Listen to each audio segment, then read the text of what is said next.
नमस्कार मित्रांनो, IBPS त्यांच्या कोणत्याही परीक्षेमध्ये परीक्षेच्या अगोदरच्या 3 ते 4 महिन्यांचे करंट अफेअर्स ते पेपरमध्ये विचारत असतात. त्यामुळे या व्हिडिओमध्ये आपण सांगली मिरज भरती 2025साठी ऑगस्ट 2025 ते नोव्हेंबर 2025 या 4 महिन्यांचे परीक्षेच्या दृष्टिकोनातून अतिशय महत्त्वाचे असलेले चालू घडामोडींचे प्रश्न बघणार आहोत. हे सर्व प्रश्न आपण IBPS पॅटर्ननुसार घेणार आहोत. ज्या प्रकारचे प्रश्न IBPS पेपरमध्ये विचारते अगदी त्याच प्रकारचे आणि त्याच स्वरूपाचे प्रश्न आपण येथे कव्हर करणार आहोत. चला तर मग सुरू करूया. सुरुवात आपण ऑगस्ट महिन्यातील प्रश्नांपासून करणार आहोत. प्रश्न क्रमांक पहिला, 2025चा रॅमन मॅक्सेस पुरस्कार कोणत्या भारतीय संस्थेला मिळाला? तर हा जो पुरस्कार आहे रॅमन मॅक्सेस पुरस्कार, हा पुरस्कार पहिल्यांदाच एका भारतीय संस्थेला मिळालेला आहे आणि ती संस्था आहे एज्युकेट गर्ल्स म्हणून. त्यामुळे परीक्षेच्या दृष्टिकोनातून हा महत्त्वाचा प्रश्न आहे. पर्याय क्रमांक 4 हे याचे योग्य उत्तर असेल. त्याचबरोबर ते तुम्हाला असा देखील प्रश्न विचारू शकतात की ही जी एज्युकेट गर्ल्स संस्था आहे तिचे संस्थापक कोण आहेत? तर याचे संस्थापक आहेत सफीना हुसेन म्हणून. त्यामुळे हे नाव देखील लक्षात ठेवा, याचा देखील तुम्हाला पेपरमध्ये फायदा होईल. त्यानंतर प्रश्न क्रमांक दुसरा, 2025च्या राष्ट्रीय चित्रपट पुरस्कारांमध्ये सर्वोत्कृष्ट चित्रपटाचा पुरस्कार कोणत्या चित्रपटाला मिळाला? तर परीक्षेच्या दृष्टिकोनातून नॅशनल फिल्म अवॉर्ड्स हे देखील खूप महत्त्वाचे आहेत. याच्यावरती देखील खूप वेळा प्रश्न विचारलेले आहेत. तर 2025चा सर्वोत्कृष्ट चित्रपटाचा पुरस्कार मिळालेला आहे 12th फेल या चित्रपटाला. त्यामुळे पर्याय क्रमांक 3 हे याचे योग्य उत्तर असेल. आता यासंबंधी अधिक माहिती आपण बघूया, कारण कोणत्याही गोष्टीवर याच्या बाबतीत तुम्हाला प्रश्न विचारू शकतात. तर हे जे चित्रपट पुरस्कार होते ते 71वे चित्रपट पुरस्कार होते आणि 2023मधील जे चित्रपट होते त्याच्या संबंधी पुरस्कार 2025मध्ये दिलेले आहेत. तर सर्वोत्कृष्ट फीचर फिल्म हा पुरस्कार मिळालेला आहे 12th फेल या चित्रपटाला.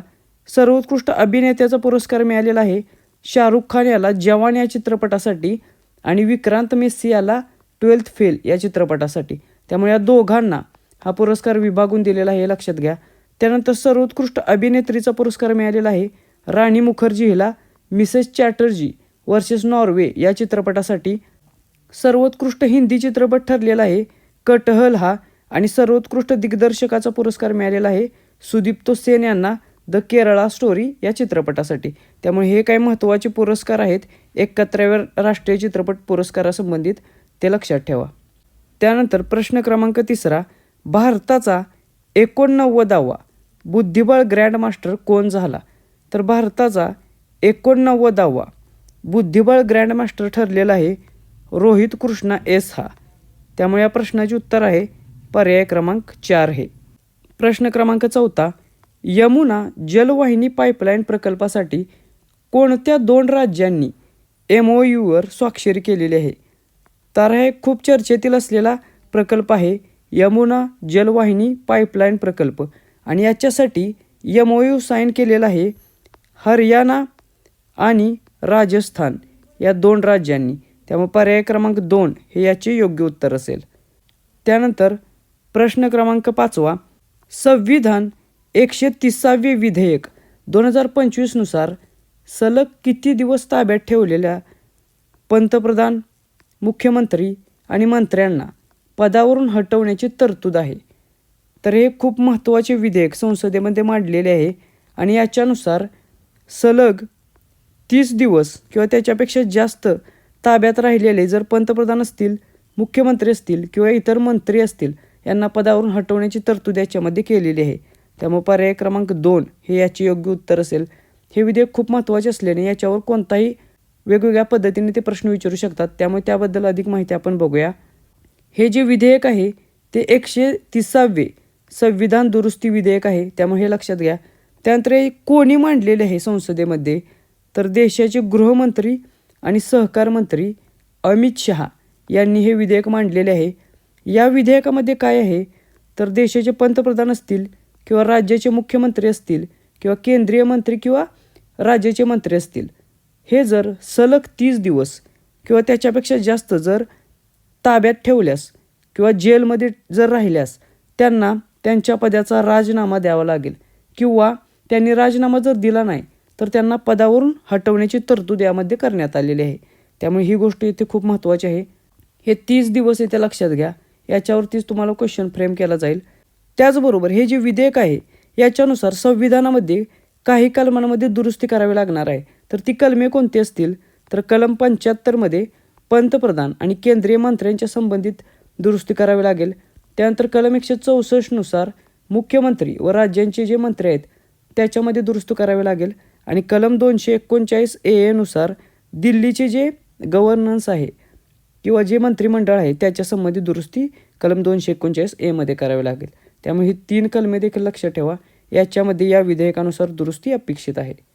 प्रश्न क्रमांक 6, पंतप्रधान मोदींनी सुरू केलेल्या प्रधानमंत्री विकसित भारत रोजगार योजनेची तरतूद किती आहे? तर ही देखील एक खूप महत्त्वाची योजना आहे. प्रधानमंत्री विकसित भारत रोजगार योजना, या योजनेची घोषणा पंतप्रधानांनी देशाच्या स्वातंत्र्य दिनीचे जे भाषण होते त्याच्यामध्ये केली होती. आणि याच्यासाठी त्यांनी तरतूद 1,00,000 कोटी रुपये एवढी सांगितलेली आहे. त्यामुळे पर्याय क्रमांक 2 हे याचे योग्य उत्तर असेल. पंतप्रधान जेव्हा स्वातंत्र्य दिनी वेगवेगळ्या घोषणा करतात वेगवेगळ्या योजनांच्या, तेव्हा त्याच्यावरती प्रश्न विचारण्याची टेंडन्सी खूप जास्त असते. त्यामुळे ह्या योजनेबद्दल अधिक माहिती आपण बघूया. प्रधानमंत्री विकसित भारत रोजगार योजनेची घोषणा ही 2025च्या स्वातंत्र्य दिनीच्या भाषणात प्रधानमंत्रींनी केली होती. याच्यासाठी त्यांनी अंदाजपत्रक किंवा बजेट 1,00,000 कोटी रुपये एवढे सांगितलेले आहे, जे आत्ताच आपण पाहिलं. आणि याचे उद्दिष्ट काय असणार आहे या रोजगार योजनेत, तर 3.5 कोटी म्हणजे 3.5 कोटी नोकऱ्या किंवा रोजगार निर्माण करणे हे या योजनेचे उद्दिष्ट आहे. त्यामुळे हे देखील एक खूप महत्त्वाची गोष्ट आहे, याच्यावरती देखील तुम्हाला प्रश्न विचारू शकतात. त्याचबरोबर खाजगी क्षेत्रात किंवा प्रायव्हेट सेक्टरमध्ये पहिल्यांदाच जे नोकरीला लागणार आहेत त्या कर्मचाऱ्यांना 15,000 रुपये मिळणार आहेत, अशी देखील घोषणा याच्यात केलेली आहे. आणि याची अंमलबजावणी करणारे मंत्रालय कोणते, असा देखील प्रश्न विचारू शकतात.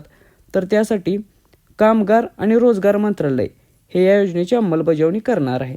तर या काही महत्त्वाच्या गोष्टी आहेत, याच्यावरती देखील तुम्हाला प्रश्न विचारू शकतात. त्यानंतर प्रश्न क्रमांक 7, भारताला शेवटचे म्हणजे 16वे एअरबस C-295 हे लष्करी वाहतूक विमान कोणत्या देशाकडून प्राप्त झाले? तर एअरबस C-295 हे लष्करी वाहतूक विमान भारताला स्पेन या देशाकडून प्राप्त झालेले आहे. त्यामुळे पर्याय क्रमांक 2 हे याचे योग्य उत्तर असेल. आता ही जी लष्करी वाहतूक विमाने आहेत याच्यासाठी इंडियन एअरफोर्सने एकूण 56 विमानांची ऑर्डर दिलेली आहे. यातली पहिली 16 विमाने जी आहेत ती स्पेनकडून आपण घेणार आहे आणि ती घेतलेली देखील आहेत. आणि उर्वरित जी 40 विमानं आहेत ती भारतातील वडोदरा गुजरात येथे तयार केली जाणार आहे. आणि यांची जी निर्मिती असेल ती टाटा आणि एअरबस हे दोघे एकत्रितरित्या मेक इन इंडिया या प्रकल्पाअंतर्गत करणार आहेत. त्यामुळे ह्या देखील काही महत्त्वाच्या गोष्टी आहेत परीक्षेच्या दृष्टिकोनातून. त्यानंतर प्रश्न क्रमांक 8, व्हाय द कॉन्स्टिट्यूशन मॅटर्स या पुस्तकाचे लेखक कोण आहेत? हे खूप महत्त्वाचे पुस्तक आहे. व्हाय द कॉन्स्टिट्यूशन मॅटर्स या पुस्तकाचे लेखक आहेत देशाचे माजी सरन्यायाधीश DY चंद्रचूड हे. त्यामुळे या प्रश्नाचे उत्तर आहे पर्याय क्रमांक 1 हे. प्रश्न क्रमांक 9, 2025 आदी कर्मयोगी अभियान कोणत्या मंत्रालयाने सुरू केले? तर हे जे आदी कर्मयोगी अभियान आहे ते चालू केलेले आहे आदिवासी कामकाज मंत्रालयाने. त्यामुळे या प्रश्नाचे उत्तर आहे पर्याय क्रमांक 1 हे. आता याचे उद्दिष्ट काय आहे किंवा हे अभियान कशासाठी याच्यावरती देखील ते प्रश्न विचारू शकतात. तर हे जे आदी कर्मयोगी अभियान आहे हे जगातील सर्वात मोठे आदिवासी नेतृत्व निर्मितीचा कार्यक्रम आहे.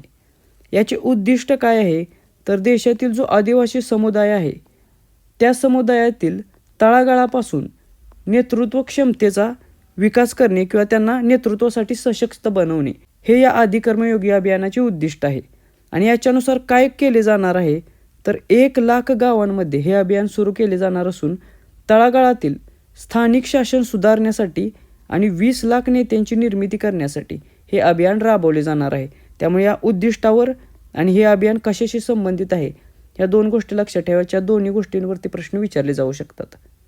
त्यानंतर प्रश्न क्रमांक 10, राज्य ऊर्जा कार्यक्षमता निर्देशांक म्हणजेच स्टेट एनर्जी इफिशियन्सी इंडेक्स 2024च्या 6व्या आवृत्तीचे प्रकाशन कोणी केले?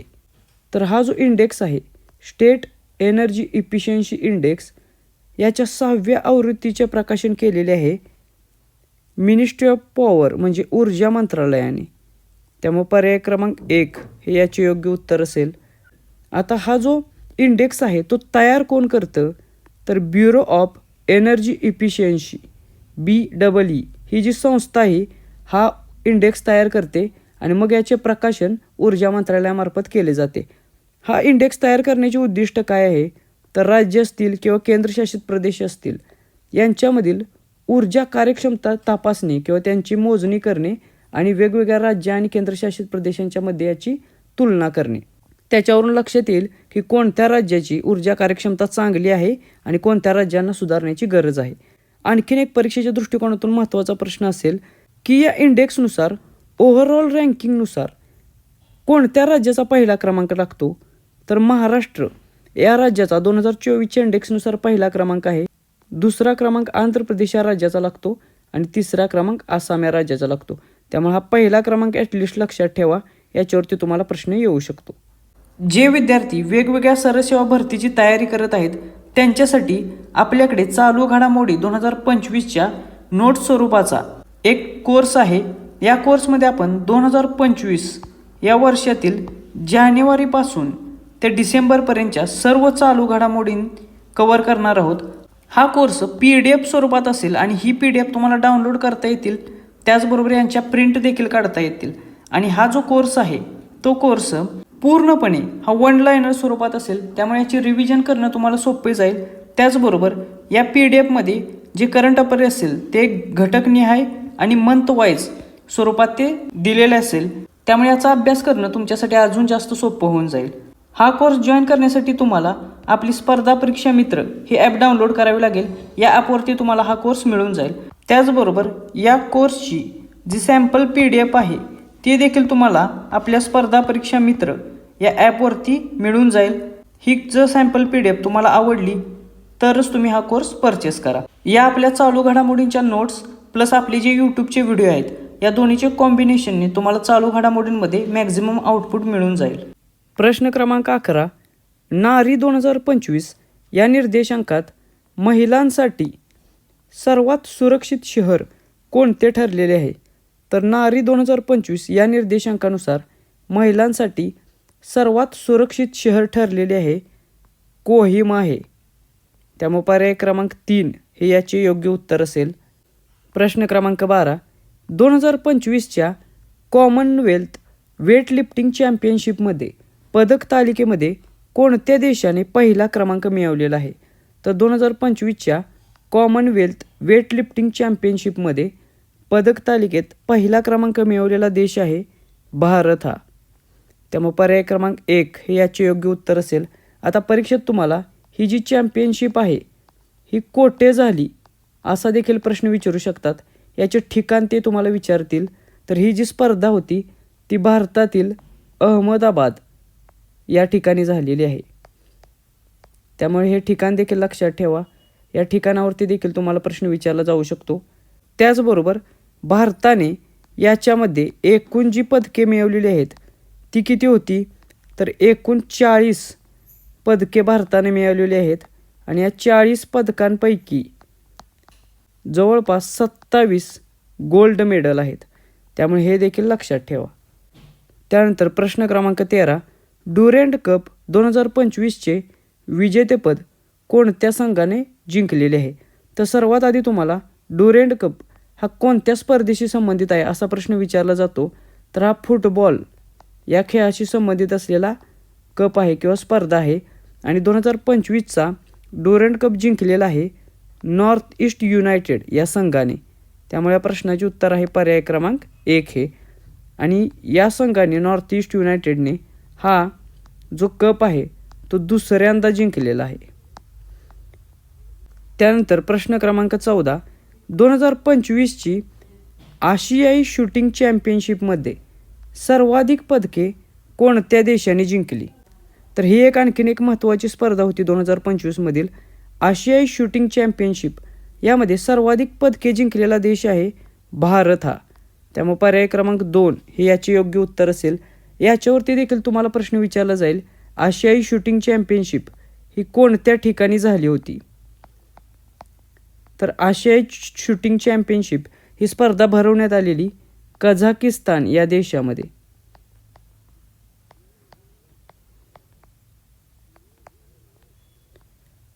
त्यामुळे या देशाचे नाव किंवा या स्पर्धेचे ठिकाण देखील लक्षात ठेवा.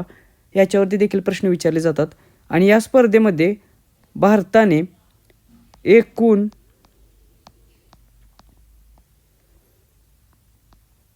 99 पदके जिंकलेली आहेत. आणि 99 पदकांसह पदक तालिकेत पहिला क्रमांक भारताने मिळवलेला होता.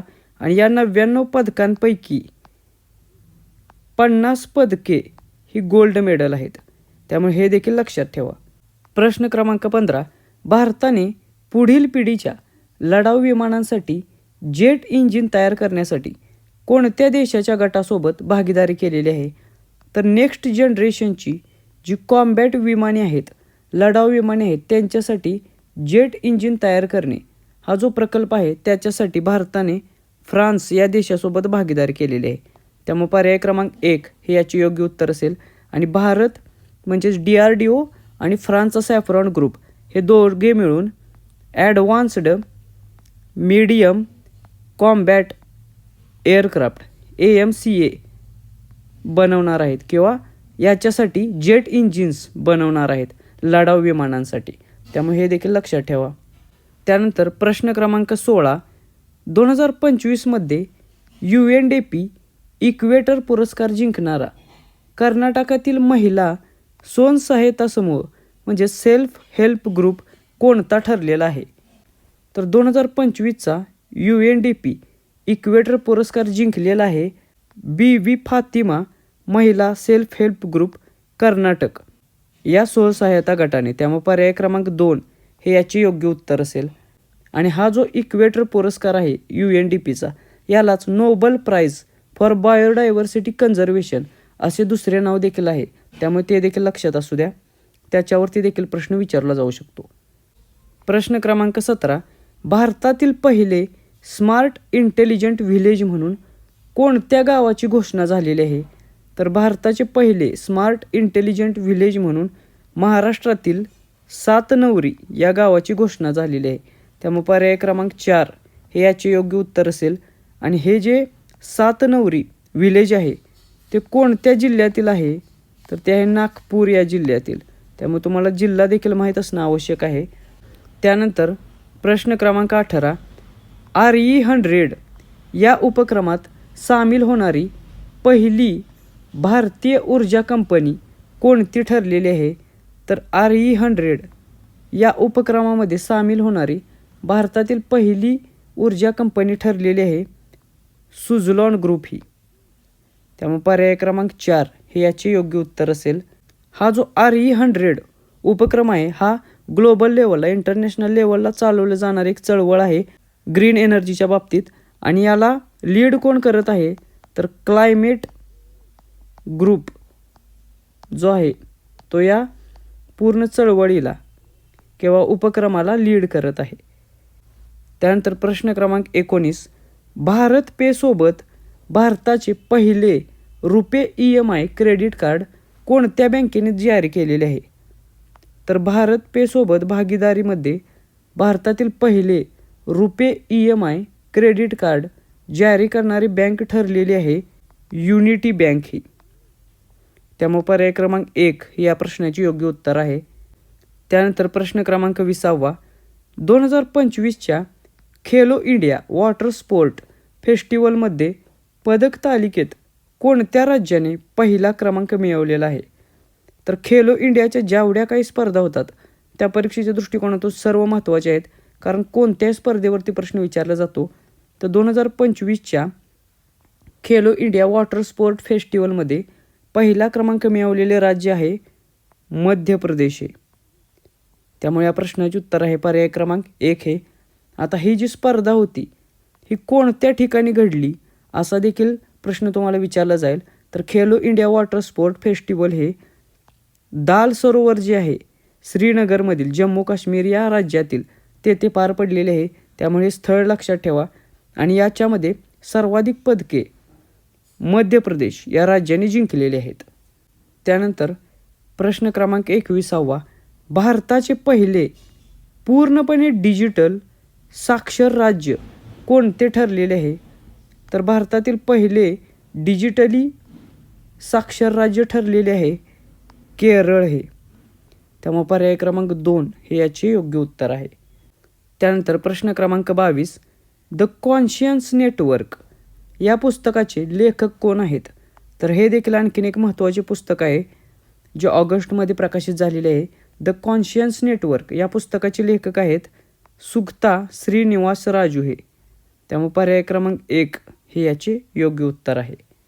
प्रश्न क्रमांक 23 पंतप्रधान मोदींच्या कोणत्या कार्यक्रमाने 3.53 कोटी नोंदणीकऱ्यांसह गिनीज वर्ल्ड रेकॉर्ड प्रस्थापित केलेला आहे?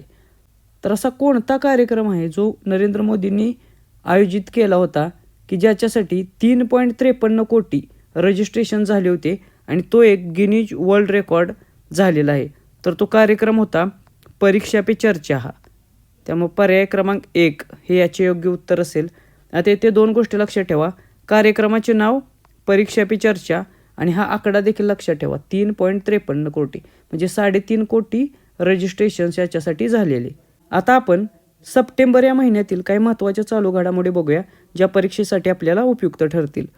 तर प्रश्न क्रमांक 24 आहे 2023चा दादासाहेब फाळके पुरस्कार 2025मध्ये कोणाला प्रदान करण्यात आला? तर दादासाहेब फाळके पुरस्कार 2023चा जो देण्यात आलेला आहे मोहनलाल यांना, जे मल्याळम चित्रपट क्षेत्रातील खूप मोठे नाव आहे. त्यामुळे पर्याय क्रमांक 3 हे याचे योग्य उत्तर असेल. त्यानंतर प्रश्न क्रमांक 25वी SCO शिखर परिषद 2025 कोणत्या देशात आयोजित करण्यात आली? तर 25वी SCO शिखर परिषद 2025 आयोजित करण्यात आलेली चीन या देशामध्ये. त्यामुळे पर्याय क्रमांक 2 हे याचे योग्य उत्तर असेल. आता तुम्हाला डायरेक्ट शहरावरती देखील प्रश्न येऊ शकतो की कोणत्या शहरात? तर तैंजीन हे चीनमधील शहर आहे. येथे आयोजित करण्यात आलेली याचे अध्यक्षपद भूषवलेले शी जिनपिंग जे चीनचे अध्यक्ष किंवा राष्ट्रपती आहेत त्यांनी आणि भारतातर्फे याच्यामध्ये सहभाग घेतलेला आपले पंतप्रधान नरेंद्र मोदी यांनी. त्याच्यानंतर प्रश्न क्रमांक 26 T20 आशिया कप 2025 पुरुष या स्पर्धेचा विजेता कोणता देश ठरला? तर आपल्याला माहीत आहे T20 आशिया कप 2025 पुरुष या स्पर्धेचा विजेता ठरलेला देश आहे भारत हा. त्यामुळे पर्याय क्रमांक 2 हे याचे योग्य उत्तर असेल. भारताने 89दा हा आशिया कप जिंकलेला आहे. त्यामुळे हा आकडा देखील लक्षात ठेवा. आणि पाकिस्तानला हरवून 2025चा आशिया कप भारताने जिंकलेला आहे. त्याचबरोबर हा जो आशिया कप होता तो कोठे झाला त्याचे ठिकाण देखील तुम्हाला ते विचारू शकतात, कारण ठिकाण विचारण्याची सध्या खूप जास्त पद्धत त्यांच्याकडून पाहिली जात आहे पेपरमध्ये. तर हा जो आशिया कप झाला तो युनायटेड अरब इमिराट्स UAE या देशामध्ये झालेला आहे. त्यामुळे हे ठिकाण देखील लक्षात ठेवा.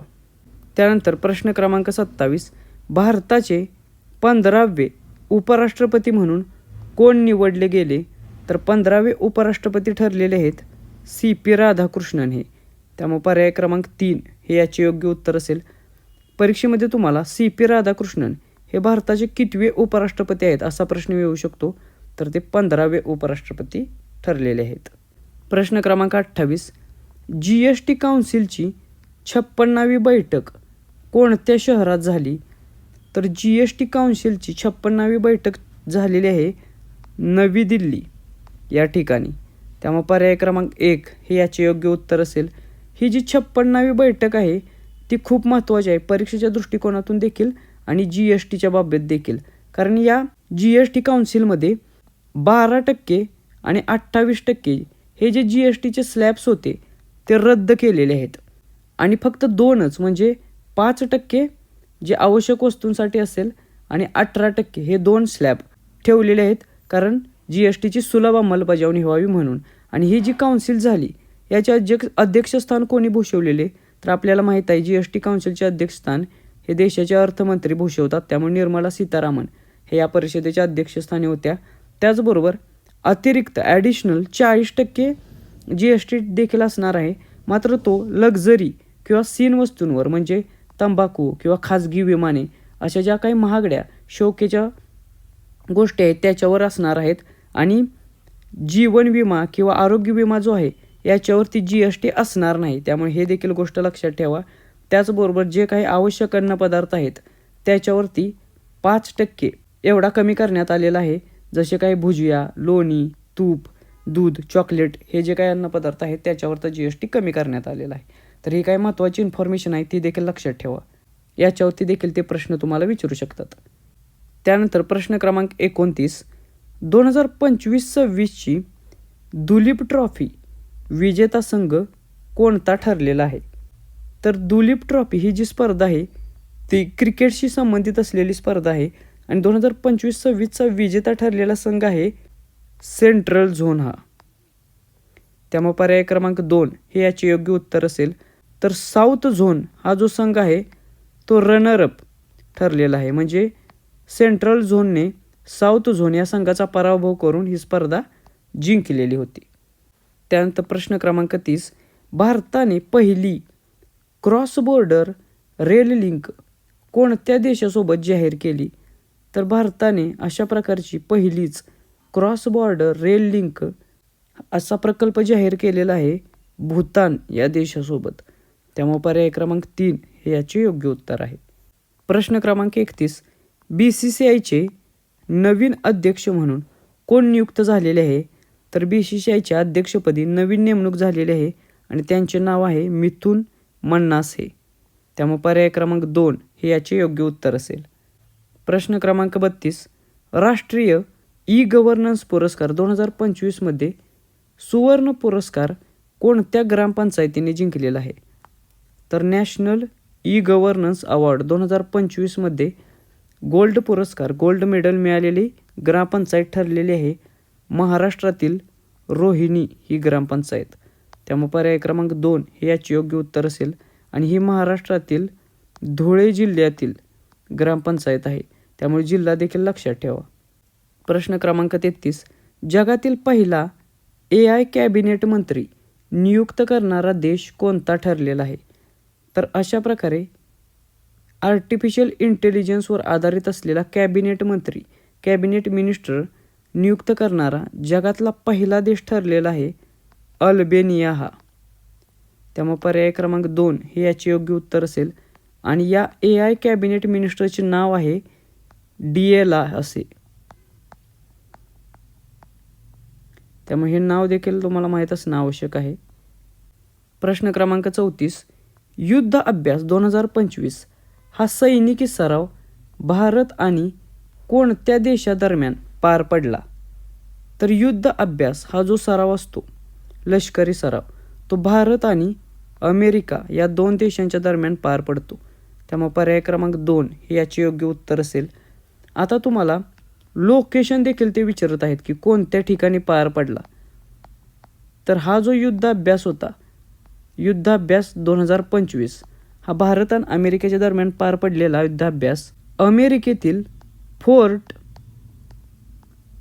वेनव्राईट या ठिकाणी पार पडलेला होता, जे ठिकाण आहे अलास्का या राज्यात. त्यामुळे हे ठिकाण देखील लक्षात ठेवा.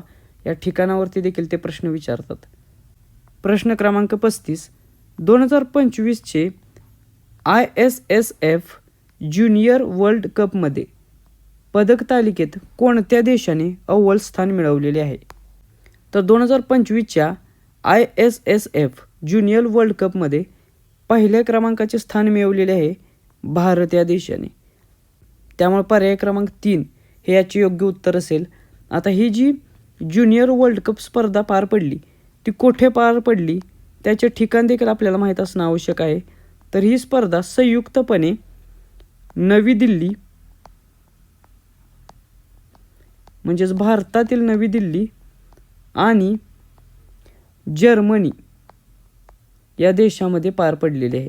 त्यामुळे या दोन्ही गोष्टी तुम्हाला माहीत असणं आवश्यक आहे. आणि या स्पर्धेमध्ये भारताने सर्वाधिक पदके मिळवलेली असून एकूण 37 पदके या स्पर्धेत भारताने मिळवलेली आहेत. आणि या 37 पदकांपैकी 11 पदके ही गोल्ड मेडल आहेत. प्रश्न क्रमांक 36. दिएगो गार्सियामध्ये सॅटेलाइट ट्रॅकिंग स्टेशन स्थापन करण्यासाठी भारताने कोणत्या देशासोबत करार केलेला आहे?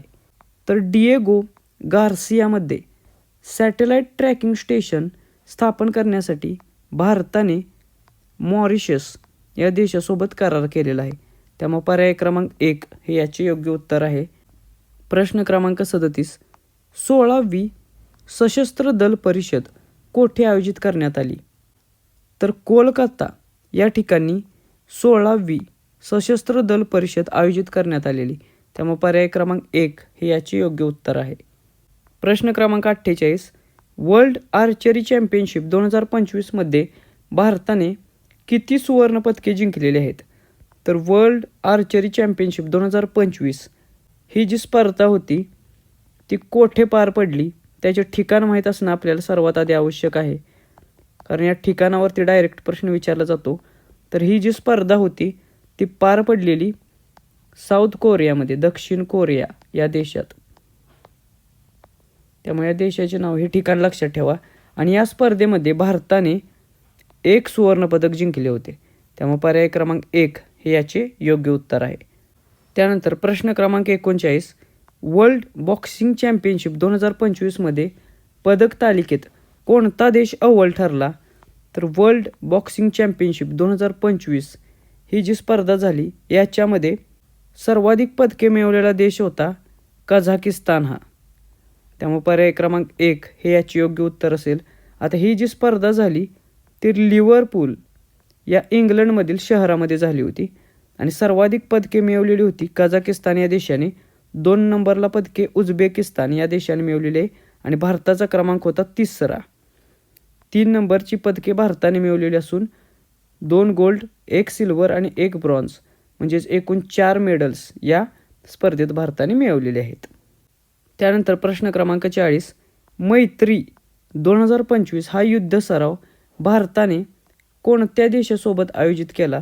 तर मैत्री हा युद्ध सराव भारत आणि थायलंड या 2 देशांच्या दरम्यान पार पडतो. त्यामुळे पर्याय क्रमांक 2 हे याचे योग्य उत्तर असेल. आणि 2025चा हा जो युद्ध सराव होता तो उमरोई जे मेघालय या राज्यातील एक ठिकाण आहे त्या ठिकाणी पार पडला होता. त्यामुळे हे ठिकाण देखील तुम्हाला माहीत असणं आवश्यक आहे. प्रश्न क्रमांक 41. शीतल देवीने 2025 वर्ल्ड पॅरा आर्चरी चॅम्पियनशिपमध्ये कोणते पदक जिंकले? तर शीतल देवी या खेळाडूने 2025च्या वर्ल्ड पॅरा आर्चरी चॅम्पियनशिपमध्ये सुवर्ण पदक जिंकलेले आहे. त्यामुळे पर्याय क्रमांक 1 हे याचे योग्य उत्तर असेल.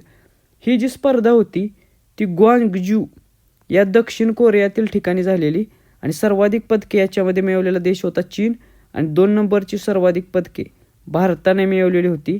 यामध्ये 2 सुवर्ण, 2 रौप्य आणि 1 कांस्य म्हणजे एकूण 5 पदके या स्पर्धेमध्ये भारताने मिळवलेली होती. प्रश्न क्रमांक 42. भारताने कोणत्या संस्थेला United nation AI centre of excellence म्हणून नामनिर्देशित केलेले आहे? तर युनायटेड नेशन्ससाठी आर्टिफिशियल इंटेलिजन्सवर आधारित सेंटर ऑफ एक्सिलन्स म्हणून नॉमिनेट केलेली संस्था आहे IIT मद्रास ही. त्यामुळे पर्याय क्रमांक 1 हे याचे योग्य उत्तर आहे. त्यानंतर प्रश्न क्रमांक 43. 2026 ऑस्करसाठी भारताची अधिकृत एंट्री ऑफिशियल एंट्री म्हणून कोणता चित्रपट निवडला गेलेला आहे?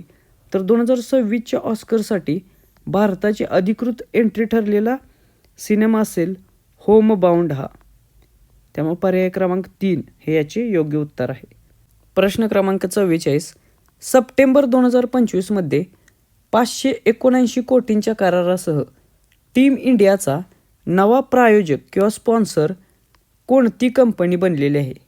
तर भारतीय क्रिकेट संघाचा नवा स्पॉन्सर ठरलेला आहे अपोलो टायर्स हा. त्यामुळे पर्याय क्रमांक 3 हे याचे योग्य उत्तर असेल. आणि ही जी करार झाला त्याची रक्कम होती 579 कोटी. त्यामुळे ही रक्कम देखील तुम्हाला माहीत असणं आवश्यक आहे. प्रश्न क्रमांक 45. भारत 5वी कोस्ट गार्ड ग्लोबल समिट 2027 कोणत्या शहरात आयोजित करणार आहे? तर 5वी कोस्ट गार्ड ग्लोबल समिट जी 2027 होणार आहे ती भारत आयोजित करणार आहे चेन्नई या ठिकाणी. त्यामुळे पर्याय क्रमांक 4 हे याचे योग्य उत्तर असेल. त्यानंतर प्रश्न क्रमांक 46. बॅडमिंटन वर्ल्ड चॅम्पियनशिप 2026 कोणत्या शहरात होणार आहे? तर भारतातील नवी दिल्ली या ठिकाणी 2026ची बॅडमिंटन वर्ल्ड चॅम्पियनशिप होणार आहे. त्यामुळे पर्याय क्रमांक 1 हे याचे योग्य उत्तर आहे.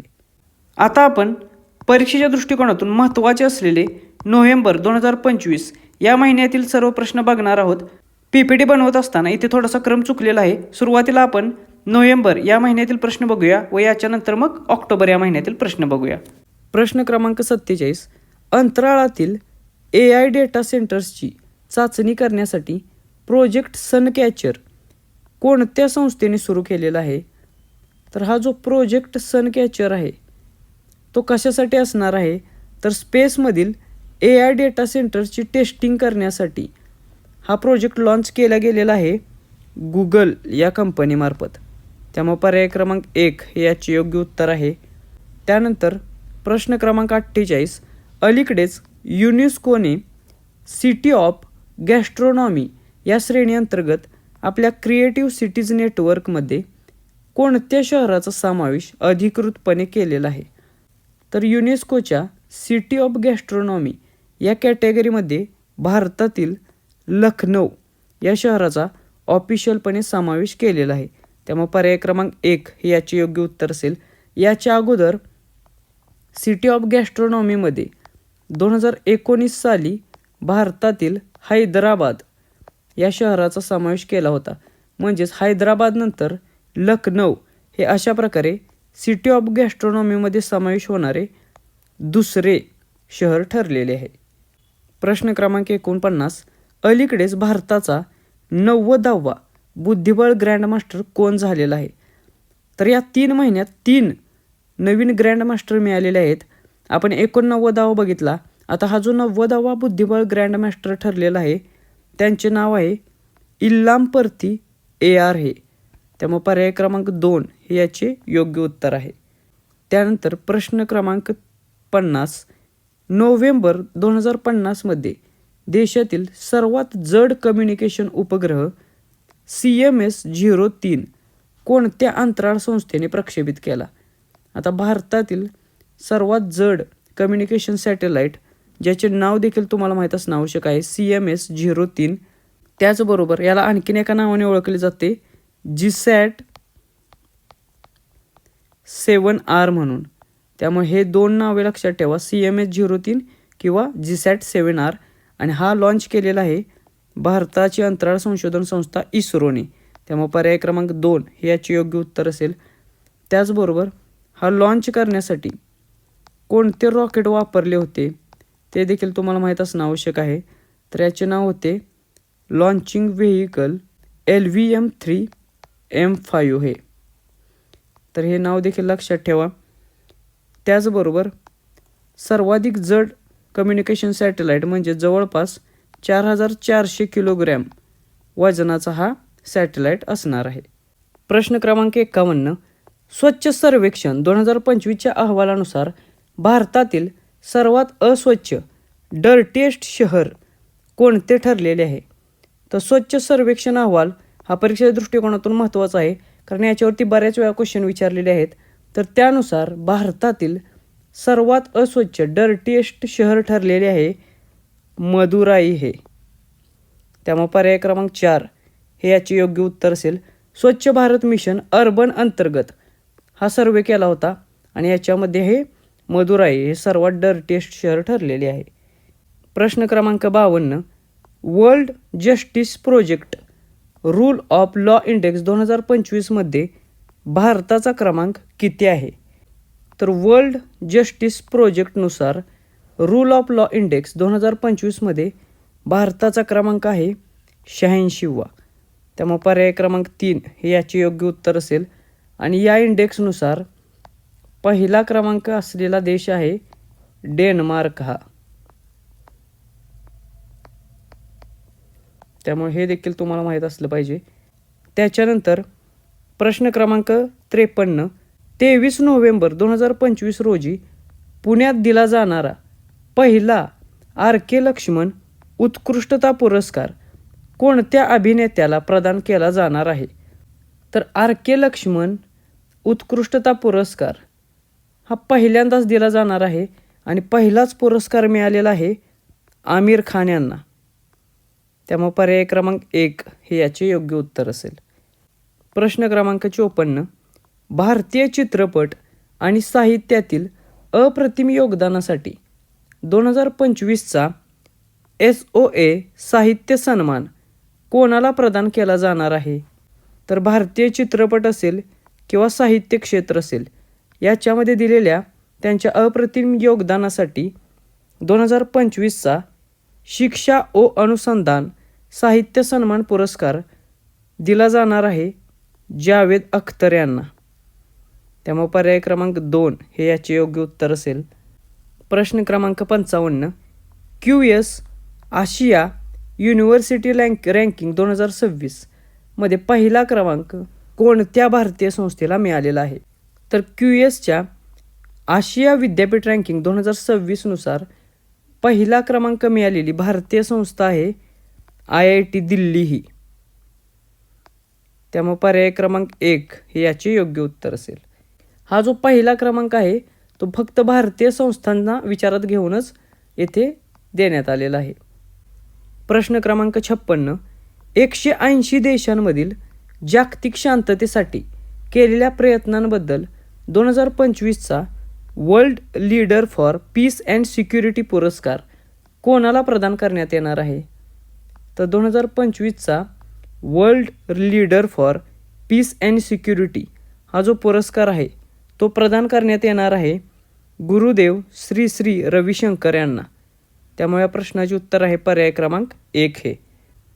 त्यानंतर प्रश्न क्रमांक 57, भारतामध्ये सॅटेलाईट आधारित इंटरनेट सेवांसाठी स्टारलिंक या संस्थेसोबत भागीदारी करणारे पहिले राज्य कोणते ठरलेले आहे? तर इंटरनेट सेवांसाठी ज्या सॅटेलाईट आधारित असतील त्याच्यासाठी स्टारलिंकसोबत भागीदारी करणारे भारतातील पहिलेच राज्य ठरलेले आहे महाराष्ट्र हे. त्यामुळे पर्याय क्रमांक 2 हे याचे योग्य उत्तर आहे. प्रश्न क्रमांक 58, आर्मी स्पोर्ट कॉन्क्लेव्ह 2025 नुकताच कोठे आयोजित करण्यात आला? तर 2025चा आर्मी स्पोर्ट कॉन्क्लेव्ह हा आयोजित करण्यात आलेला नवी दिल्ली या ठिकाणी. त्यामुळे पर्याय क्रमांक 2 हे याचे योग्य उत्तर आहे. प्रश्न क्रमांक 59, भारताचा 91वा बुद्धिबळ ग्रँडमास्टर अलीकडेच कोण झालेला आहे? तर 91वा बुद्धिबळ ग्रँडमास्टर ठरलेला आहे राहुल VS हा. त्यामुळे पर्याय क्रमांक 3 हे याचे योग्य उत्तर असेल. या 3-4 महिन्यात 89वा 90वा आणि 91वा असे 3 बुद्धिबळ ग्रँडमास्टर भारताला मिळालेले आहेत. त्यामुळे तिन्ही लक्षात ठेवा, कारण कोणत्याही क्रमांकावरती तुम्हाला प्रश्न विचारला जाऊ शकतो. प्रश्न क्रमांक 60वा, राष्ट्रीय शिक्षण दिवस 2025 कोणत्या दिवशी साजरा केला जातो? आता हा प्रश्न बऱ्याच मुलांचा चुकतो, म्हणून हा येथे रिव्हिजन म्हणून आपण घेतलेला आहे की राष्ट्रीय शिक्षण दिवस हा जो आहे तो दरवर्षी 11 नोव्हेंबर या दिवशी सेलिब्रेट केला जातो. त्यामुळे पर्याय क्रमांक 4 हे याचे योग्य उत्तर असेल. भारताचे जे शिक्षण मंत्री होते माजी मौलाना अबुल कलाम आझाद, त्यांचा जन्मदिवस हा राष्ट्रीय शिक्षण दिवस म्हणून साजरा केला जातो. त्यामुळे ही तारीख 11 नोव्हेंबर लक्षात ठेवा. प्रश्न क्रमांक 61, पुरुषांच्या एअर पिस्टल श्रेणीमध्ये वैयक्तिकरित्या जागतिक विजेतेपद जिंकणारा पहिला भारतीय अलीकडे कोण झाला आहे? तर पुरुषांच्या एअर पिस्टल या श्रेणीमध्ये वैयक्तिकरित्या जागतिक विजेतेपद जिंकणारा पहिला भारतीय ठरलेला आहे सम्राट राणा हा. त्यामुळे पर्याय क्रमांक 4 हे याचे योग्य उत्तर असेल. आणि ही जी स्पर्धा होती ही कैरो या ठिकाणी झाली होती. आणि या स्पर्धेमध्ये वर्ल्ड चॅम्पियनशिपमध्ये 10 मीटर एअर पिस्टल या प्रकारामध्ये गोल्ड मेडल मिळवलेले आहे सम्राट राणा यांनी. प्रश्न क्रमांक 62. ग्लोबल क्लायमेट रिस्क इंडेक्स 2025मध्ये भारताचा क्रमांक किती आहे? तर हा देखील एक परीक्षेच्या दृष्टिकोनातून महत्त्वाचा असलेला इंडेक्स आहे. ग्लोबल क्लायमेट रिस्क इंडेक्स 2025 जो नुकताच प्रकाशित करण्यात आलेला आहे आणि ज्याच्यामध्ये 1995 ते 2024 या कालावधीसाठी भारताचा क्रमांक देण्यात आलेला आहे 9वा. त्यामुळे पर्याय क्रमांक 1 हे याचे योग्य उत्तर असेल. तर 2024चा जो ॲन्युअल इंडेक्स होता त्याच्यामध्ये मात्र भारताचा क्रमांक हा 15वा देण्यात आलेला आहे. त्यामुळे इथे 2 गोष्टी लक्षात ठेवा. या पिरियडसाठी भारताचा क्रमांक आहे 9वा, मात्र ॲन्युअल जो इंडेक्स आहे 2024चा त्याच्यामध्ये भारताचा क्रमांक आहे 15वा. त्यानंतर प्रश्न क्रमांक 63. अलीकडेच 2025साठी मनोहर पर्रीकर युवा शास्त्रज्ञ पुरस्कार कोणाला प्रदान करण्यात आला? तर 2025चा मनोहर पर्रीकर युवा शास्त्रज्ञ पुरस्कार प्रदान करण्यात आलेला आहे डॉक्टर साई गौतम गोपालकृष्णन यांना. त्यामुळे या प्रश्नाचे उत्तर आहे पर्याय क्रमांक 1 हे. प्रश्न क्रमांक 64. 6व्या राष्ट्रीय जल पुरस्कार 2024मध्ये सर्वोत्तम राज्य या कॅटेगरीमध्ये पहिला क्रमांक कोणत्या राज्याला मिळाला? तर राष्ट्रीय जल पुरस्कार ज्याची 6वी आवृत्ती नुकतीच जाहीर करण्यात आली होती आणि याच्यामध्ये सर्वोत्तम राज्य या श्रेणीत पहिला क्रमांक मिळालेले राज्य आहे महाराष्ट्र हे. त्यामुळे पर्याय क्रमांक 2 हे याचे योग्य उत्तर आहे. प्रश्न क्रमांक 65. 3800 पेक्षा जास्त मुलांच्या हृदय शस्त्रक्रिया करण्यासाठी आर्थिक सहाय्य केल्याबद्दल गिनीज वर्ल्ड रेकॉर्डमध्ये नाव नोंदवणारी भारतीय गायिका कोण आहे? तर जवळपास 3800 प्लस मुलांच्या हृदय शस्त्रक्रिया करण्यासाठी फंडिंग करणारे किंवा फंडिंग केल्याबद्दल गिनीज वर्ल्ड रेकॉर्डमध्ये नाव नोंदवले गेलेले आहे पलक मुच्छल या भारतीय गायिकेचे.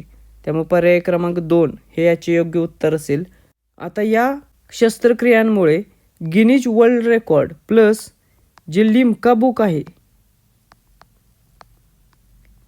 त्या लिम्का बुक रेकॉर्डमध्ये देखील पलक मुच्छल यांचे नाव नोंदवले गेलेले आहे. त्यामुळे हे दोन्ही रेकॉर्ड त्यांच्या नावावर आहेत. आता प्रश्न क्रमांक 66. टोकियो 2025 डेफलिम्पिक्समध्ये एअर रायफल प्रकारात सुवर्णपदक जिंकणारा कोण आहे? तर टोकियोमध्ये डेफलिम्पिक्स ही स्पर्धा पार पडत आहे आणि याच्यामध्ये एअर रायफल या प्रकारात गोल्ड मेडल मिळवलेले आहे भारताच्या धनुष श्रीकांत यांनी. त्यामुळे पर्याय क्रमांक 4 हे याचे योग्य उत्तर असेल. आणि एअर रायफलच्या म्हणजे 10 मीटर एअर रायफल या प्रकारात त्यांनी हे सुवर्णपदक मिळवलेले आहे. प्रश्न क्रमांक 67. नितीश कुमार यांनी बिहारचे मुख्यमंत्री म्हणून कितव्यांदा शपथ घेतलेली आहे? तर हा देखील एक खूप महत्त्वाचा प्रश्न आहे परीक्षेच्या दृष्टिकोनातून. तर नितीश कुमार यांनी एकूण 10व्यांदा मुख्यमंत्री म्हणून शपथ घेतलेली आहे. त्यामुळे पर्याय क्रमांक 3 हे याचे योग्य उत्तर आहे. प्रश्न क्रमांक 68. द्रौपदी मुर्मू यांनी आपल्या कार्यकाळात कोणती 2 लढाऊ विमानं उडवली ज्यामुळे त्या तसे करणाऱ्या पहिल्या राष्ट्रपती ठरलेल्या आहेत? तर द्रौपदी मुर्मू यांनी आत्तापर्यंत राफेल हे एक लढाऊ विमान आणि सुकोई 30 MKI हे एक लढाऊ विमान अशी 2 लढाऊ विमाने उडवलेली आहेत किंवा याच्यामधून प्रवास केलेला आहे. त्यामुळे तसं करणाऱ्या त्या पहिल्याच राष्ट्रपती बनलेल्या आहेत. त्यामुळे पर्याय क्रमांक 1 हे याचे योग्य उत्तर असेल. प्रश्न क्रमांक 69. नोव्हेंबर 2025मध्ये ICC महिला क्रिकेट वर्ल्ड कपच्या 13व्या आवृत्तीचा विजेता संघ कोणता ठरलेला आहे? तर येथे 13वी आवृत्ती हे लक्षात घ्या. या आवृत्तीवर देखील तुम्हाला प्रश्न विचारला जाईल. तर 13वी ICC महिला क्रिकेट वर्ल्ड कप नुकतीच पार पडली आणि याचा विजेता ठरलेला संघ आहे भारत हा. त्यामुळे पर्याय क्रमांक 1 हे याचे योग्य उत्तर असेल. त्याचबरोबर ही जी स्पर्धा झाली याचे आयोजन कोठे झालेले? तर भारत आणि श्रीलंका या 2 देशांनी संयुक्तपणे ही स्पर्धा आयोजित केलेली. त्यामुळे हे लक्षात घ्या. याचा विजेता ठरलेला संघ कोण होता? तर भारत. उपविजेता कोण ठरला? तर दक्षिण आफ्रिका संघ. आणि सर्वाधिक विकेट्स या भारतीय खेळाडू दीप्ती शर्मा हिने मिळवलेल्या होत्या, एकूण 22 एवढ्या. त्यामुळे ही देखील एक इन्फॉर्मेशन लक्षात ठेवा. आता इथून पुढे जे प्रश्न आपण बघणार आहोत ते सर्व प्रश्न हे ऑक्टोबर 2025 या महिन्यातील असून हे सर्व प्रश्न परीक्षेच्या दृष्टिकोनातून अतिशय महत्त्वाचे असलेले आहेत. प्रश्न क्रमांक 1. ग्लोबल हंगर इंडेक्स 2025मध्ये भारताचा क्रमांक कितवा आहे? तर परीक्षेच्या दृष्टिकोनातून हे जे सर्व इंडेक्स आहेत ते खूप महत्त्वाचे आहेत, कारण त्याच्यावरती खूप सारे प्रश्न विचारले जातात. तर ग्लोबल हंगर इंडेक्स 2025मध्ये भारताचा क्रमांक आहे 102वा. त्यामुळे पर्याय क्रमांक 2 हे या प्रश्नाचे योग्य उत्तर असेल. आता याच्याबद्दल अधिक माहिती आपण बघूया की हा जो इंडेक्स आहे तो प्रकाशित कोण करतं? तर कन्सर्न वर्ल्ड वाईड आणि वेल्थ हंगर हेल्प या नावाच्या संस्था आहेत, त्या मिळून एकत्रितपणे हा जो इंडेक्स आहे ग्लोबल हंगर इंडेक्स प्रकाशित करतात. त्यामुळे या संस्थांची नावे लक्षात ठेवा, याच्यावरती देखील प्रश्न विचारला जाऊ शकतो. त्याचबरोबर आपण आत्ताच पाहिलं की 2025मध्ये भारताचा जो क्रमांक होता तो 102वा होता. मात्र याच्यासाठी जे गुण मिळालेले आहेत भारताला ते किती होते याच्यावरती देखील प्रश्न विचारला जातो. तर 25.8 गुणांसह 102वा क्रमांक भारताला मिळालेला आहे. प्रश्न क्रमांक 2. भारताचे 53वे सरन्यायाधीश कोण झालेले आहेत? तर भारताचे 53वे सरन्यायाधीश ठरलेले आहेत जस्टिस सूर्यकांत हे. त्यामुळे या प्रश्नाचे उत्तर आहे पर्याय क्रमांक 3 हे. जस्टिस सूर्यकांत यांनी 24 नोव्हेंबर रोजी आपल्या पदाची शपथ घेतलेली आहे, म्हणजे कालच्या दिवशी.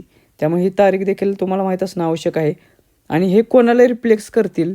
तर जस्टिस सूर्यकांत हे माजी सरन्यायाधीश BR गवई यांना रिप्लेस करतील किंवा यांची जागा घेतील. त्यामुळे 52वे सरन्यायाधीश देखील तुम्हाला माहीत असणं आवश्यक आहे. प्रश्न क्रमांक 3.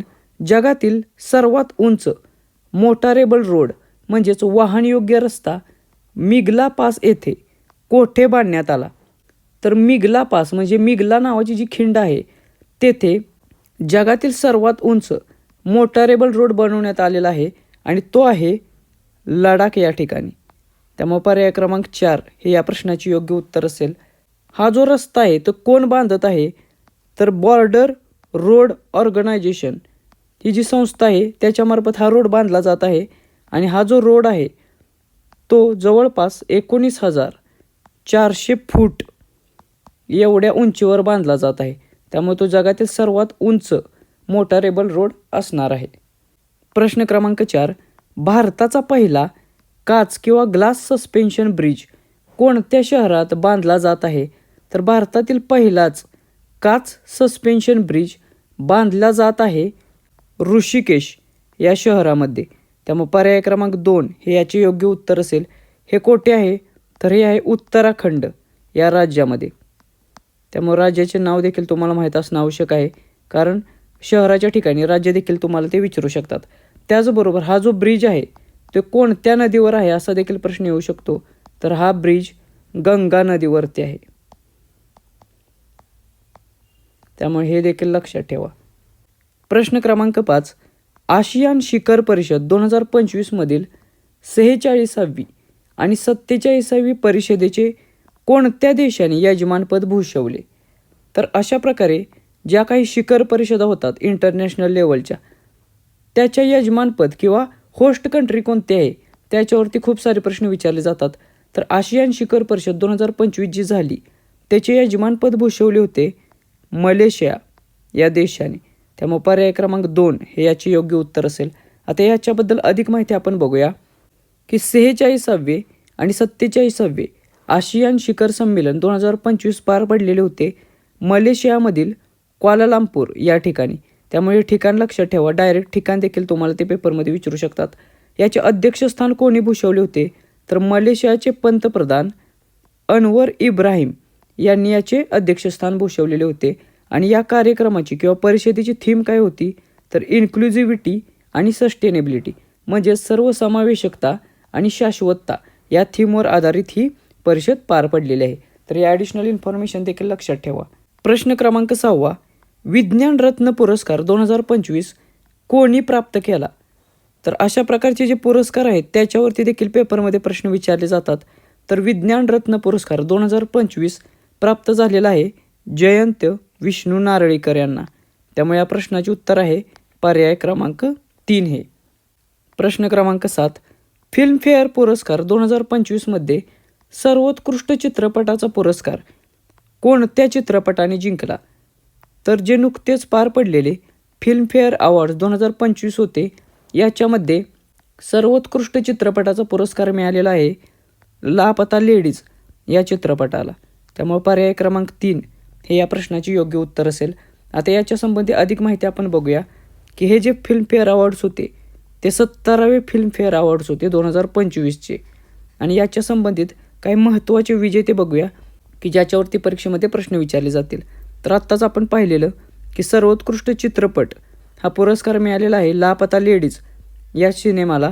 त्याच्यानंतर सर्वोत्कृष्ट दिग्दर्शक हा पुरस्कार मिळालेला आहे किरण राव यांना, आणि त्यांनी लापता लेडीज हा चित्रपट दिग्दर्शित केलेला. त्यामुळे या चित्रपटासाठी त्यांना सर्वोत्कृष्ट दिग्दर्शिका म्हणून अवॉर्ड मिळालेला आहे. त्यानंतर सर्वोत्कृष्ट अभिनेता पुरुष हा जो पुरस्कार आहे तो विभागून देण्यात आलेला आहे. कार्तिक आर्यन याला चंदू चॅम्पियन या चित्रपटासाठी आणि अभिषेक बच्चन याला आय वॉन्ट टू टॉक या चित्रपटासाठी. त्याच्यानंतर सर्वोत्कृष्ट अभिनेत्री हा जो पुरस्कार आहे तो आलिया भट्ट हिला जिगरा या सिनेमासाठी मिळालेला आहे. त्यामुळे हे जे काही महत्त्वाचे अवॉर्ड्स आहेत ते लक्षात ठेवा, याच्यावरती देखील प्रश्न विचारले जातात. प्रश्न क्रमांक 8, state mining readiness index 2025 category A मध्ये कोणते राज्य हे प्रथम क्रमांकावर राहिलेलं आहे? तर अशा प्रकारे स्टेट मायनिंग रेडिनेस इंडेक्स 2025 हा जो इंडेक्स आहे हा पहिल्यांदाच अशा प्रकारचा इंडेक्स जाहीर करण्यात आलेला आहे. आणि याच्यामध्ये कॅटेगरी ए या प्रकारात पहिल्या क्रमांकावर राहिलेले राज्य आहे मध्य प्रदेश. त्यामुळे या प्रश्नाचे उत्तर आहे पर्याय क्रमांक 2 हे. आता याच्या संबंधी अधिक माहिती आपण बघूया की हा जो स्टेट मायनिंग इंडेक्स आहे तो कोण प्रकाशित करतं? तर मिनिस्ट्री ऑफ माइन्स म्हणजेच खाण किंवा खाणकाम मंत्रालयामार्फत अशा प्रकारचे इंडेक्स तयार केलेला आहे. हा अशा प्रकारचा पहिलाच इंडेक्स आहे. आणि याच्यामध्ये कॅटेगरी एमध्ये पहिल्या क्रमांकावर असलेलं राज्य मध्य प्रदेश आहे. कॅटेगरी बीमध्ये पहिल्या क्रमांकावर असलेलं राज्य गोवा आहे. कॅटेगरी सीमध्ये पहिल्या क्रमांकावर असलेलं राज्य पंजाब आहे. त्यामुळे तिन्ही कॅटेगरी आणि याच्यातील पहिल्या क्रमांकावरचे राज्य लक्षात ठेवा. सर्वात जास्त महत्त्वाची कॅटेगरी असेल कॅटेगरी ए ही. प्रश्न क्रमांक 9, 8वा केंद्रीय वेतन आयोग 2025चे अध्यक्षपद कोणी भूषवले? तर 8व्या केंद्रीय वेतन आयोगाचे अध्यक्षपद भूषवले होते रंजना प्रकाश देसाई यांनी. त्यामुळे या प्रश्नाचे उत्तर आहे पर्याय क्रमांक 1 हे. हा जो केंद्रीय वेतन आयोग आहे तो दर 10 वर्षांनी स्थापन केला जातो. कोणामार्फत? तर जे आपले फायनान्स मिनिस्ट्री म्हणजे वित्त मंत्रालय आहे त्याच्या अंतर्गत जो खर्च विभाग असतो त्याच्यामार्फत हा आयोग स्थापन केला जातो. याचं काम काय असतं? तर जवळपास केंद्र सरकारच्या आधिपत्याखाली जे कर्मचारी असतात त्यांचे पगार, भत्ते आणि त्यांची पेन्शन डिसाईड करण्यासाठी हा आयोग स्थापन केला जातो.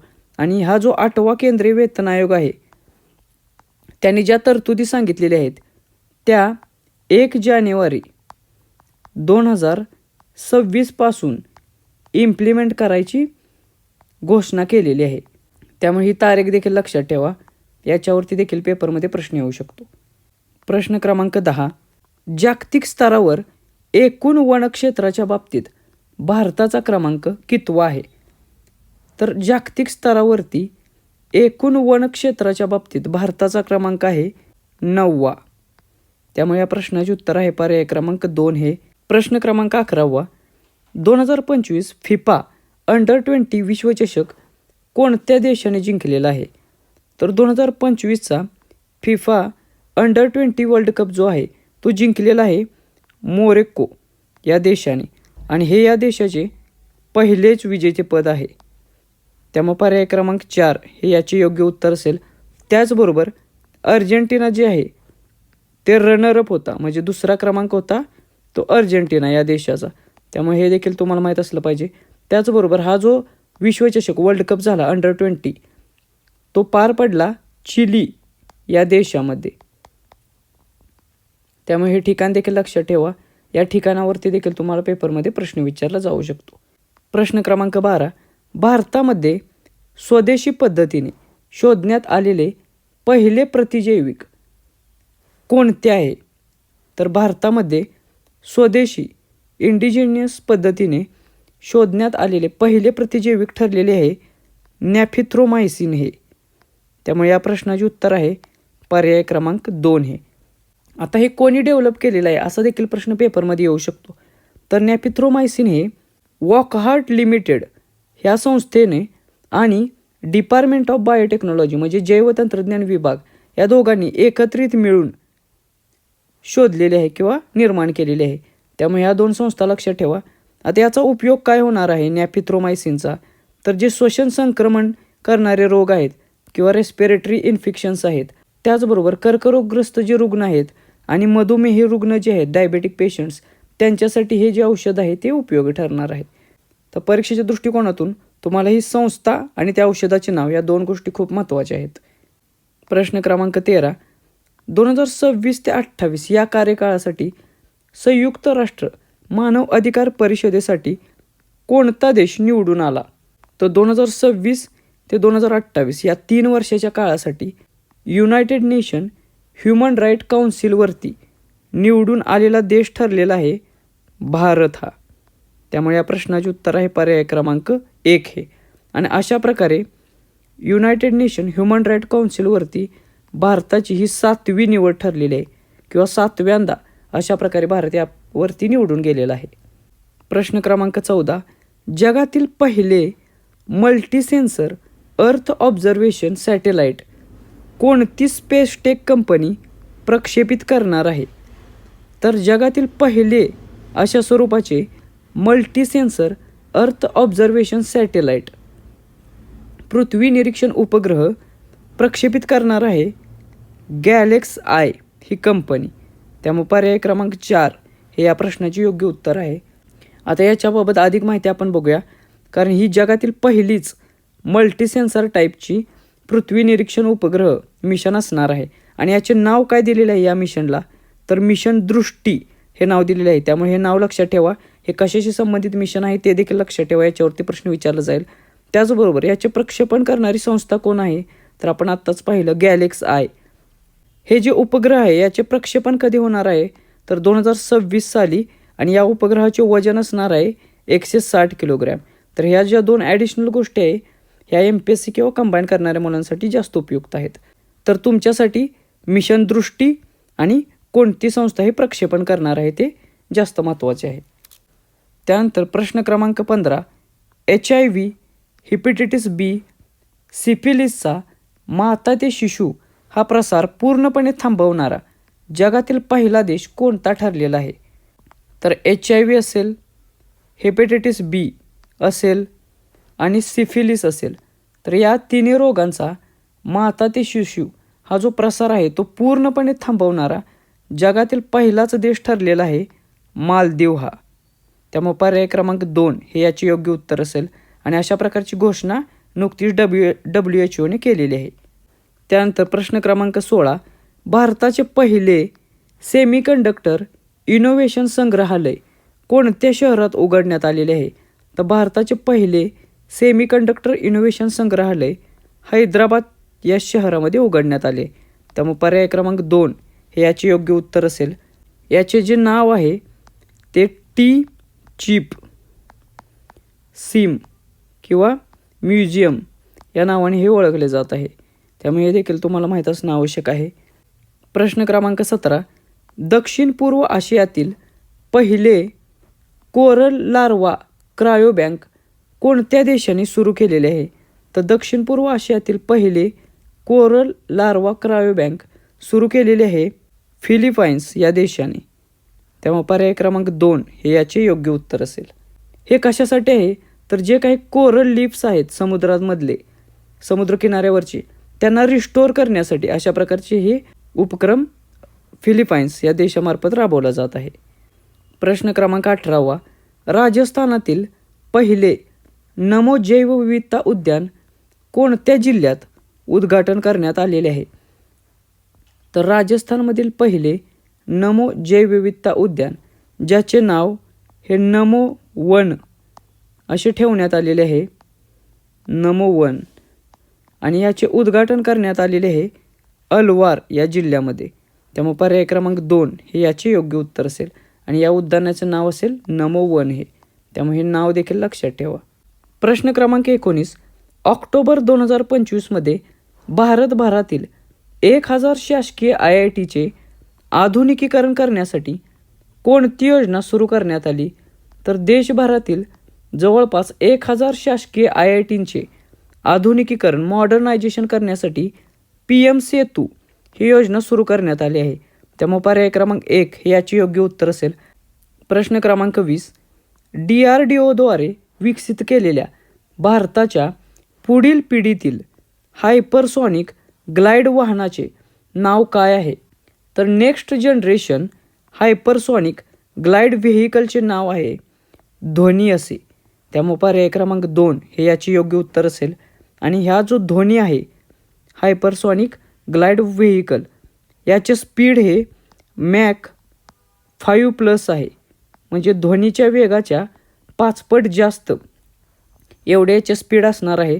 त्याचबरोबर याची जी रेंज आहे ती रेंज देखील तुम्हाला माहीत असणं आवश्यक आहे.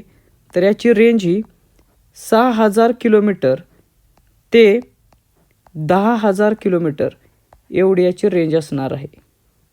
त्यानंतर प्रश्न क्रमांक 21 डाळी उत्पादनातील आत्मनिर्भरतेसाठी सुरू करण्यात आलेल्या मिशनसाठी एकूण किती निधी मंजूर करण्यात आलेला आहे?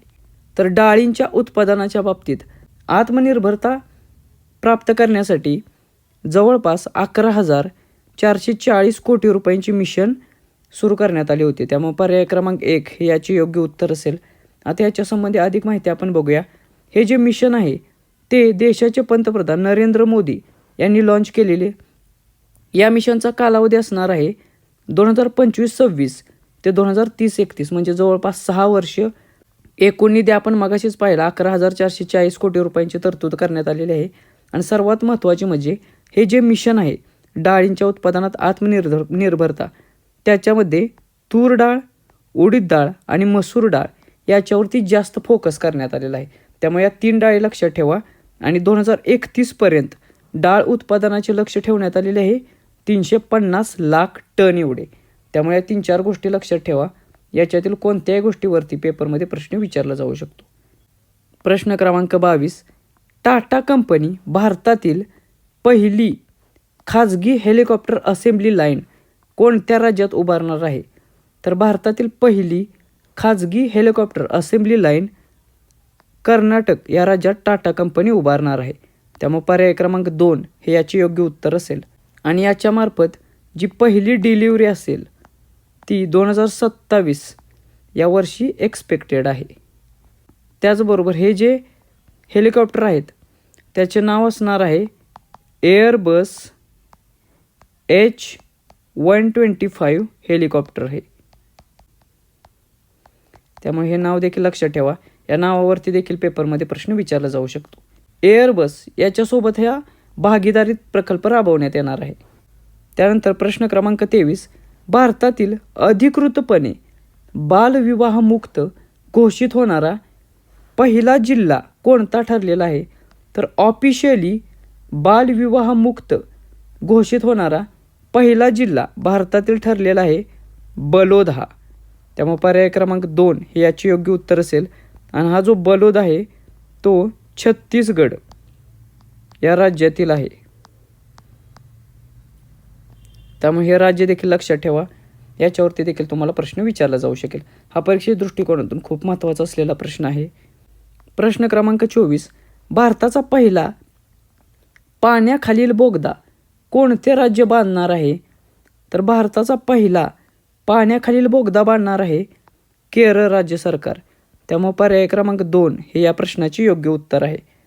हा जो बोगदा असेल हा साधारणतः 2.7 किलोमीटर एवढ्या लांबीचा असणार आहे आणि हा व्यापीन आइसलंड ते कोची फोर्ट एवढे डिस्टन्स कव्हर करणार आहे. त्यानंतर प्रश्न क्रमांक 25, भारतातील पहिले डुगोंग संवर्धन राखीव क्षेत्र कोणत्या राज्यात स्थित आहे? तर भारतातील पहिल्याच अशा प्रकारचे डुगोंग संवर्धन राखीव क्षेत्र उभारण्यात आलेले आहे तामिळनाडू या राज्यामध्ये. त्यामुळे पर्याय क्रमांक 4 हे याचे योग्य उत्तर असेल. आणि जी पाल्कची समुद्रधुनी आहे त्या ठिकाणी हे डुगोंग संवर्धन राखीव क्षेत्र उभारण्यात आलेले आहे. त्यामुळे हे देखील लक्षात ठेवा हे ठिकाण. याच्यावरती प्रश्न येऊ शकतो. प्रश्न क्रमांक 26, जेमेक्स 2025 हा संयुक्त सैन्य सराव भारत आणि कोणत्या देशामध्ये आयोजित केला जातो? तर जेमेक्स 25 हा जो संयुक्त लष्करी सराव आहे तो भारत आणि जपान या 2 देशांच्या दरम्यान पार पडतो. त्यामुळे पर्याय क्रमांक 2 हे याचे योग्य उत्तर असेल. परीक्षेच्या दृष्टिकोनातून जे संयुक्त सैन्य सराव आहेत, लष्करी सराव आहेत, ते खूप महत्त्वाचे आहेत कारण याच्यावरती 100% एक क्वेश्चन फिक्स असतो. हा जो जेमेक्स 2025 हा लष्करी सराव आहे याच्यासाठी भारतातर्फे INS सह्याद्री या युद्धनौकेने भाग घेतलेला. त्यामुळे हे देखील लक्षात ठेवा. याच्यावरती देखील तुम्हाला प्रश्न येऊ शकतो. प्रश्न क्रमांक 27, नोबेल शांतता पुरस्कार 2025 कोणी जिंकला? आता हे जे नोबेल प्राईज आहेत त्याच्यावरती 100% प्रश्न तुम्हाला पेपरमध्ये विचारला जाणार आहे. त्यामुळे हे प्रत्येक पुरस्कार नोबेलशी रिलेटेड तुम्हाला माहीत असणं आवश्यक आहे कारण कोणत्याही पुरस्कारावरती प्रश्न विचारला जाऊ शकेल. तर शांततेचा नोबेल प्राईज 2025 मिळालेला आहे मारिया कोरिना मचाडो यांना. त्यामुळे या प्रश्नाचे उत्तर आहे पर्याय क्रमांक 3 हे. या जो मचाडो आहेत त्या व्हेनेझुएला या देशाच्या अपोजिशन लीडर किंवा सामाजिक कार्यकर्ता आहेत आणि त्या देशातील जे लोकशाहीवादी तत्त्वे आहेत त्याच्यासाठी या लढत आहेत आणि त्यासाठीच त्यांच्या कार्यासाठी त्यांना 2025चा शांततेचा नोबेल प्राईज मिळालेला आहे. त्यामुळे हे देखील लक्षात ठेवा. याच्यावरती तुम्हाला प्रश्न 100% विचारला जाईल. त्यानंतर रसायनशास्त्रातील नोबेल प्राईज 2025चा कुणाला मिळाला ते देखील आपण बघूया. तर हा तिघांना देण्यात आलेला आहे. सुसुमू कितागावा जे जपानचे आहेत, रिचर्ड रॉबसन जे इंग्लंड आणि ऑस्ट्रेलिया येथील रसायनशास्त्रज्ञ आहेत आणि ओमर M यागी जे जॉर्डनमध्ये जन्मलेले आहेत मात्र अमेरिकन नागरिक आहेत. तर या तिघांना रसायनशास्त्रातला 2025चा केमिस्ट्रीचा नोबेल प्राईज मिळालेला आहे. आणि यांना पुरस्कार का मिळालेला आहे तर मेटल ऑर्गॅनिक फ्रेमवर्कच्या विकासाबाबत किंवा डेव्हलपमेंट संबंधी यांनी जे कार्य केलेले आहे त्याच्यासाठी यांना पुरस्कार देण्यात आलेला आहे. त्यानंतर फिजिओलॉजी किंवा मेडिसिनमधील जो नोबेल प्राईज आहे 2025चा तो कोणाला मिळालेला आहे ते बघूया. हा देखील तिघांना मिळालेला आहे.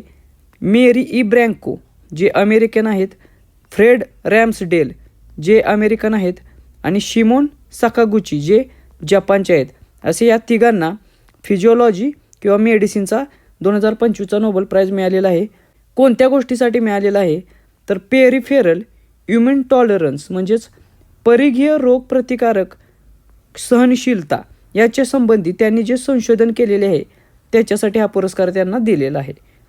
प्रश्न क्रमांक 28, 2025 मधील साहित्य या विषयातील नोबेल पुरस्कार कोणी जिंकला?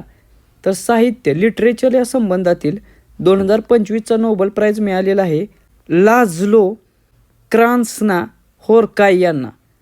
लाझलो क्रान्स्ना होरकाय. त्यामुळे पर्याय क्रमांक 2 हे याचे योग्य उत्तर असेल. हे नाव लक्षात ठेवा. याच्यावरती 100% प्रश्न तुम्हाला विचारला जाईल. त्याचबरोबर भौतिकशास्त्र म्हणजे फिजिक्समधील नोबेल प्राईज 2025चे कोणाला मिळालेले आहेत तर हे ते देखील 3 शास्त्रज्ञ आहेत. पहिले आहेत जॉन क्लार्क जे ब्रिटिश नागरिकत्व आहेत.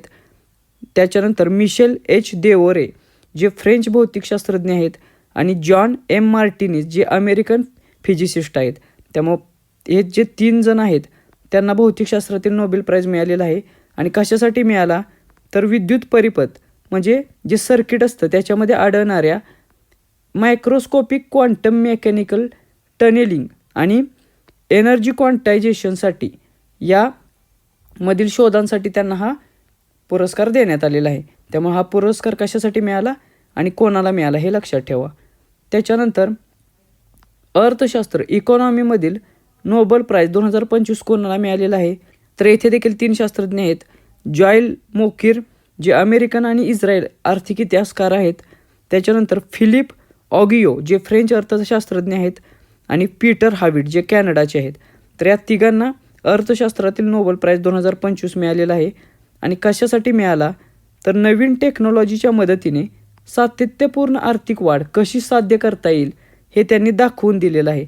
आणि याच्यासाठी त्यांना 2025चा इकॉनॉमिक्सचा नोबेल प्राईज मिळालेला आहे. तर हे देखील 3 नावे लक्षात ठेवा. प्रश्न क्रमांक 29. 11वी वर्ल्ड ग्रीन इकॉनॉमिक समिट कोठे आयोजित करण्यात आलेली तर 11वी वर्ल्ड ग्रीन इकॉनॉमिक समिट आयोजित करण्यात आली होती दुबई या ठिकाणी. त्यामुळे पर्याय क्रमांक 3 हे याचे योग्य उत्तर आहे. प्रश्न क्रमांक 30.